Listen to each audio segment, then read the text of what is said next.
Voilà, nous sommes de retour sur ce plateau pour 20 minutes d'échange. Merci de continuer par nous suivre. Nous allons parler ce soir on va dire, de ce qui présage d'une révolution dans le système de paiement en Afrique de l'Ouest, dans l'espace UEMOA, puisque la Banque centrale des États de l'Afrique de l'Ouest vient de lancer, il y a quelques jours de cela, la phase pilote du système de paiement instantané interopérable dans l'UEMOA. Autrement, il sera beaucoup plus facile de faire des transactions. Il ne sera plus question d'attendre quelques jours pour voir votre dépôt ou votre transfert être effectué de banque à banque. Vous savez très bien de quoi on parle. Des virements qui mettent 2, 3, 4, 5 et parfois quand il s'agit de deux pays qui peuvent être interminables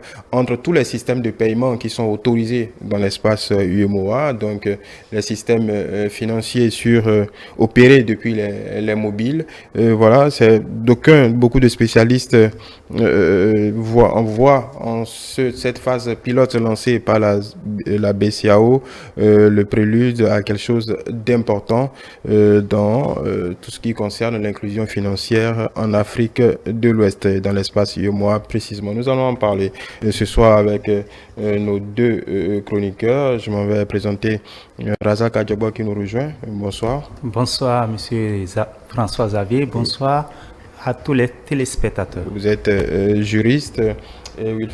Julien Kitty, bonsoir. Bonsoir Xavier, bonsoir à tous les amis des téléspectateurs. Vous êtes analyste politique. Merci. Voilà. Je reste avec vous. Est-ce que vous êtes d'accord quand on parle d'une révolution quant à cette phase pilote montée par la BCAO? Absolument, je suis pour le terme utilisé pour le désigner, pour le qualifier. C'est une révolution, c'est une innovation et c'est une révolution parce que ça permet d'être dans l'ère du temps, d'être à la pointe des nouvelles technologies, des nouveaux moyens qui concourent à mettre de l'accélération, à donner un coup d'accélérateur aux transactions. Parce que aujourd'hui, le business, vous savez très bien, avec le développement du numérique, ça va à la vitesse de croisière. Et pour saisir les opportunités, on a besoin de faire des transactions. Imaginez, vous voyez la peine que les opérateurs économiques ont lorsque, ne serait-ce qu'un week-end, les banques ne fonctionnent pas ou qu'il y a un jour férié, il faut les écouter pour savoir que eux, ils ont besoin que presque si ça pouvait arriver 24 heures sur 24, que les institutions bancaires soient fonctionnelles, ils le feraient. Maintenant, c'était un problème réel qui était là. On devrait passer à cette possibilité depuis. Ça a duré, mais ça a traîné, mais voilà, c'est bon que ce soit arrivé. Une révolution parce que c'était déjà bizarre que toutes les banques, quelles que soient leur dénomination, leur propriété, les consortia qui les dirigent, elles étaient toutes, en tout cas dans la sous-région, connectées à la Banque centrale. Donc, ça veut dire que ça pouvait s'organiser à ce niveau. Et de façon pratique, vous avez par exemple, au-delà des opérateurs économiques qui peut-être ont des avances à donner ou qui ont de l'argent à récupérer très rapidement pour relancer dans d'autres activités, ils arrivent, ils ont leur compte dans une banque par exemple, on leur envoie de l'argent, mais ils veulent l'avoir dans un autre compte pour fonctionner rapidement. On leur demande d'attendre 3 jours, d'attendre peut-être même plus que 3 jours quand ce n'est pas dans le même pays et que c'est d'un pays à un autre et d'une agence, d'une banque à celle d'une autre banque dans un autre pays. Alors, pour les travailleurs dans beaucoup d'entreprises, et ça, c'est bien de le leur expliquer de façon terre à terre. Vous êtes plusieurs employés dans une entreprise, on vous paye le salaire à une date donnée. Vous n'êtes pas sur la banque où le virement est fait par l'entreprise. Vous êtes obligé d'attendre 3 jours et plus avant que cela vous soit viré dans votre compte. Alors aujourd'hui, pour ce que j'ai compris de ça, c'est que quelle que soit la banque où vous avez domicilié votre compte, automatiquement, si c'est un chèque qu'on vous a fait ou un virement qu'on vous fait, vous pouvez le récupérer. Et encore, la révolution, ça va plus loin. En agissant sur le mobile, les transactions mobiles, c'est très très important parce qu'aujourd'hui la masse financière qui passent par ce mode de transaction-là, c'est considérable. La plupart, avant, il y a quelques années, on ne nous permettait pas, à partir de nos téléphones, de faire des transactions au-delà peut-être de 200 000 francs. Mais aujourd'hui, vous allez au-delà du million. Et si si on sait que vous êtes crédible, vous allez faire des souscrits au code de transaction plus grande, on vous le permet, vous pouvez aller à plusieurs millions et d'un pays à un autre. Mais parfois, c'est le timing dans lequel c'est fait qui fait que les gens perdent beaucoup d'opportunités. Vous avez parfois, vous savez, nous sommes en train d'aller vers les vacances, par exemple. Vous avez, par exemple, beaucoup de gens qui vont quitter l'Europe pour venir. Il y a d'autres qui iront en vacances. Ça peut se jouer on n'a pas idée du degré de facilitation que ça va produire dans la vie des gens simplement, et c'est l'économie qui va mieux s'emporter. La fois dernière, j'échangeais avec quelqu'un qui venait du Nigeria, à qui je posais maintenant la question, déjà parce que j'entendais parler de cette possibilité, de cette révolution-là. Je disais, mais puisqu'il brasse beaucoup d'argent, je dis, mais pour aller au Nigeria, revenir, transporter l'argent et tout, ou bien là-bas, quand vous retirez de l'argent, vous avez autant d'argent sur vous pour faire. Il dit non seulement les cartes sont utilisées, mais là-bas, le système est tellement développé que le mobile money, vous n'avez pas ça au bord des voies comme ça pour retirer beaucoup d'argent, mais vous pouvez aller dans une banque, d'accord, et à partir de votre téléphone, on vous envoie de l'argent, vous faites du mobile money, mais vous faites avec la banque, et quel que soit d'où ça vient, c'est que vous allez là-bas, c'est comme si vous êtes allé dans un distributeur automatique.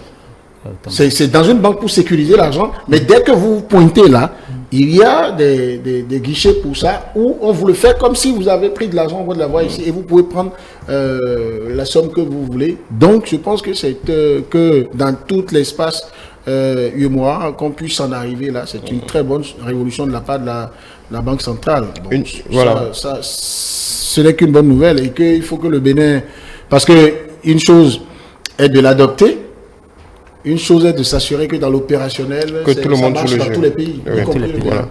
Une solution, la BCEAO qui apporte une solution pratique à un problème qui date de bien longtemps.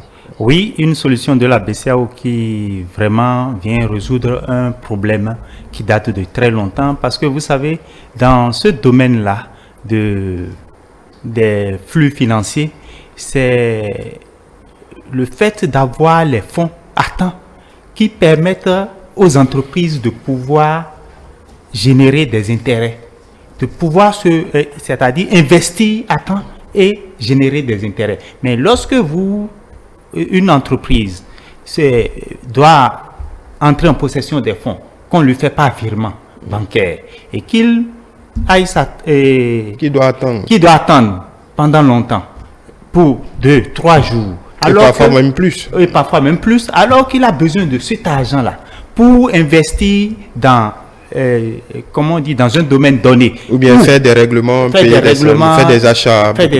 Et il ne le fait pas à temps, ça ne peut pas marcher. C'est en réalité quelque chose que moi, je suis tellement d'accord pour cela, mais reste l'opérationnalité. Est-ce que ce serait vraiment opérationnel, comme l'a souligné, comme on dit? C'est ça là qui nous importe beaucoup. Parce que il y a dans les pays, comme il a dit au Nigeria, où ces genres de trucs sont déjà fluidité. Est-ce que dans les autres pays de l'espace UEMOA, ça pourrait être quelque chose de faisable?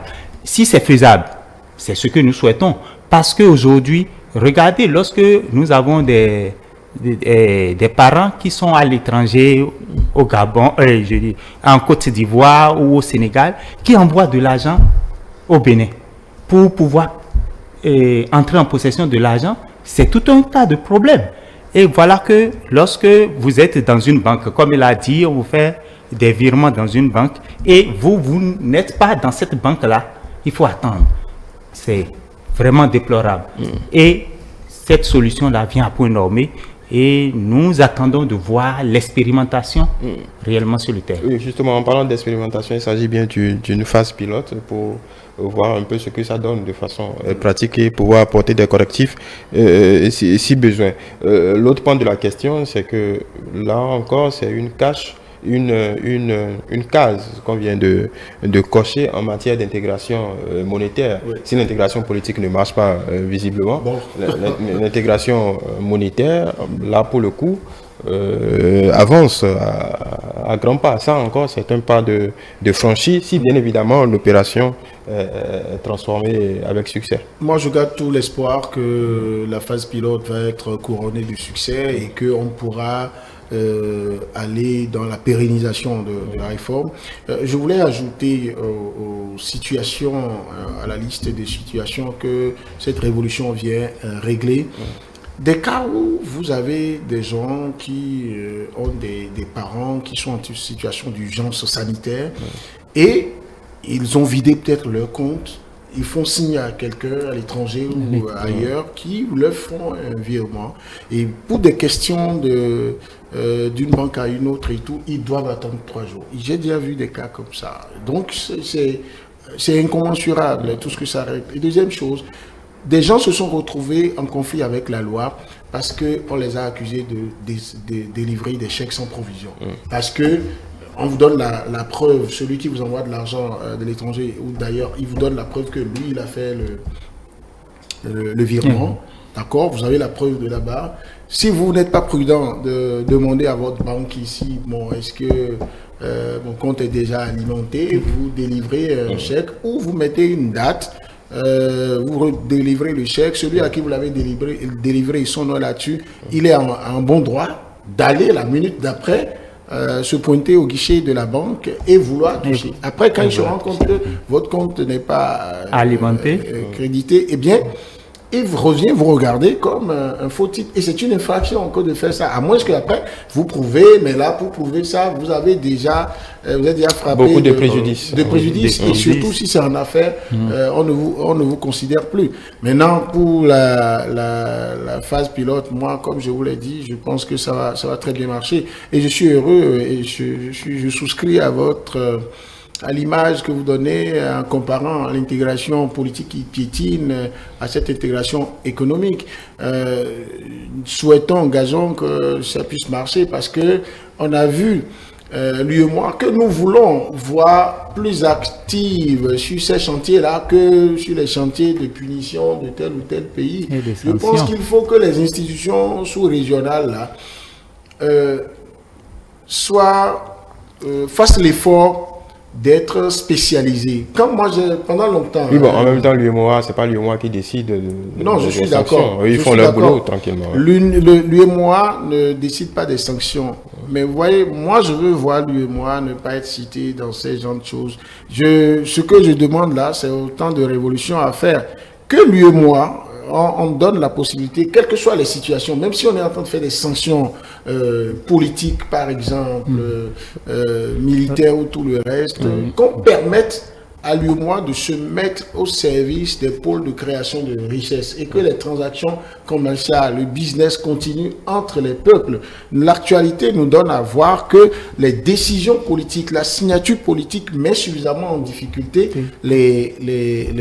l'économie. Et s'il y a des efforts qui sont faits pour innover, pour faire de la révolution, pour faciliter les flux financiers, faciliter les affaires, il faut bien que le politique évite de plomber la situation. Maintenant, au niveau des banques, tout ce que nous sommes en train de dire là, c'est tributaire également de la qualité de la connexion Internet que nous avons. Aujourd'hui, j'ai entendu le ministre, non pas aujourd'hui que je l'ai entendu, j'ai entendu le ministre des Finances et de l'Économie du Bénin il y a quelques temps. J'ai regardé une vidéo, je l'ai vu dire l'Internet est devenu pour quelqu'un aujourd'hui comme l'eau potable qu'il doit boire tous les jours. Donc quand l'Internet n'est plus dans votre vie et n'a pas la qualité qu'il faut, c'est plombé. Donc, on voit un peu l'image, sauf que vous pouvez vivre sans Internet. Mais bon, l'eau, pas évident. Bon, on voit la comparaison. Évident. Vous savez, la comparaison, pour peu qu'elle puisse se justifier, peut tolérer le superlatif. Oui, effectivement.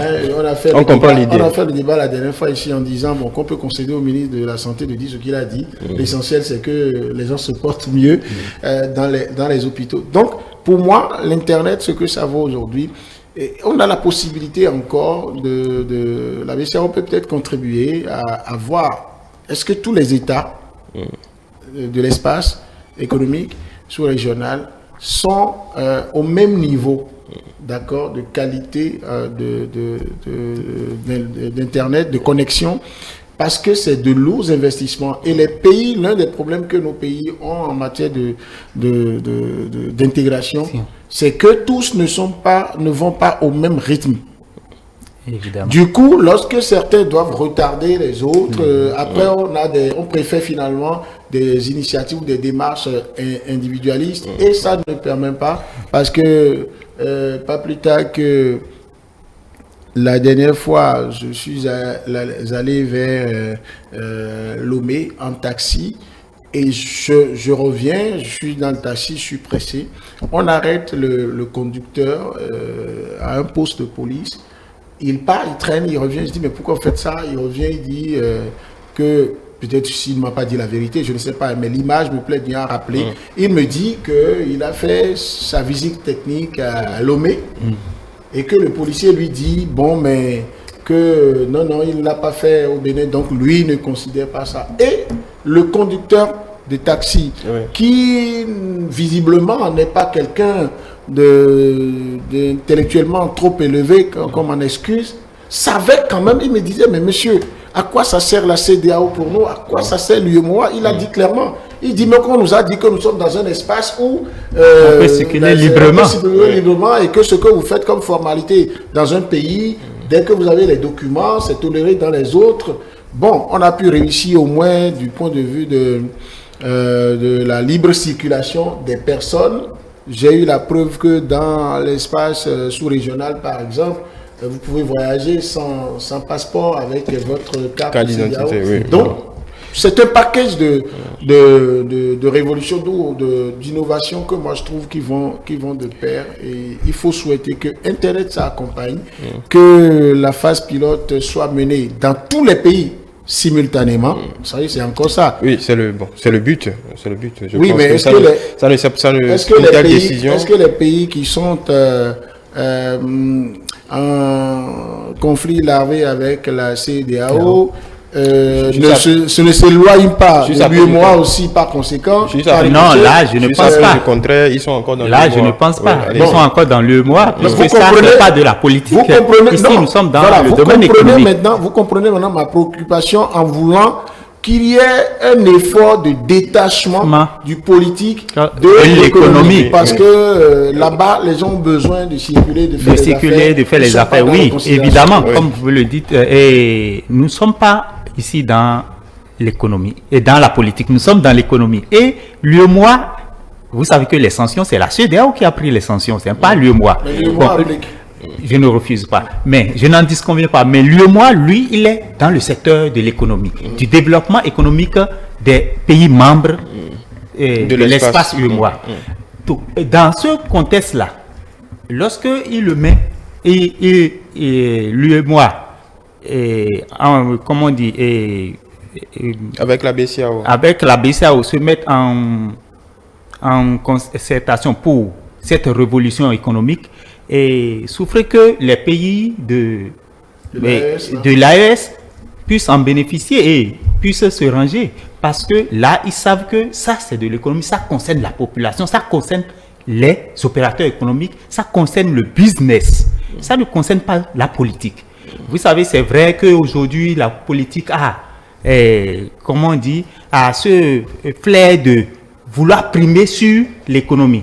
Et vous savez aussi, c'est les orientations politiques qui déterminent aussi l'économie d'un pays. Néanmoins, les opérateurs économiques ne sont pas des hommes politiques.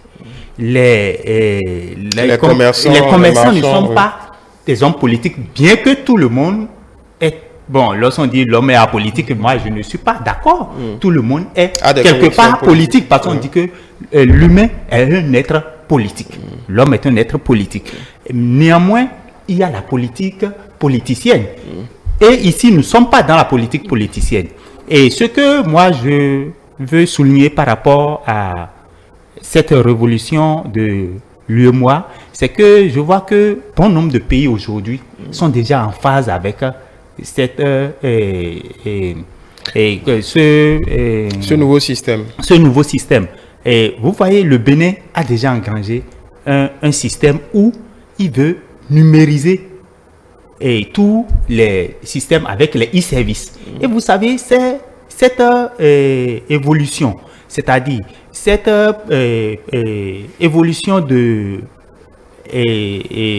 services vers le e-service, le e-service fait que les gens s'adaptent déjà au niveau du Bénin et ils n'auront pas de difficultés. C'est-à-dire les populations à la base, les citoyens, les commerçants n'auront plus aujourd'hui de difficultés à s'insérer dans le système.